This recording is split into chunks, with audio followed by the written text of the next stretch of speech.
સુરતથી સમાચાર છે કે જ્યાં પોલીસે પહેલીવાર ગુમ બાળકીને શોધવા માટે ડ્રોનનો ઉપયોગ કર્યો છે અને 12 કલાકથી ગુમ બાળકીને પોલીસે 45 મિનિટમાં શોધી કાઢી।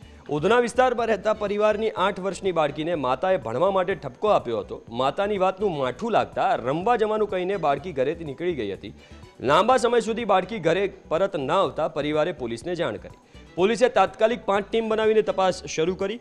25થી વધુ સીસીટીવી ફૂટેજ ચેક કર્યા બાદ પોલીસને ક્લ્યુ મળ્યો। लगभग 45 मिनिट में ड्रोन की मदद थी पुलिस बाळकी ने शोधी काढ़ी है। बाळकी मळी जता चौधार आंसुए रड़ता माता पिताए पुलिस नो आभार व्यक्त कर्यो छे। लांबो समय बाळकी परत न थता एना माता पिता एनी शोधखोळ आदरी पण ए बाळकी न मळी आवता रात्रे 8 वागे उधना पोलीस स्टेशन में ए बाबते जानकारी आपी। तात्कालिक पीआई उधनाए पोताना उपलब्ध स्टाफ और डी स्टाफनी अलग अलग टीमों बनावी और फील्ड वर्क चालू कर्युं और ए बाळकीने शोधवाना प्रयत्नों चालू थया। साथे साथे एक टेक्निकल टीम ने बाळकीना घरे मोकलवामां आवी, जेणे एक्झिटना तमाम रूट चेक करी एनी उपरना सीसीटीवी फूटेज मेळव्या અને બાળકીની જે દિશામાં મૂવમેન્ટ થઈ હતી ત્યાંનો એક રૂટ પ્રસ્થાપિત કર્યો। High definition night vision drone કેમેરાનો ઉપયોગ કર્યો અને એ રૂટ ઉપર આગળ વધવામાં આવ્યું અને બાળકીના કપડાના આધારે એ બાળકીને ઓળખી કાઢવામાં આવી।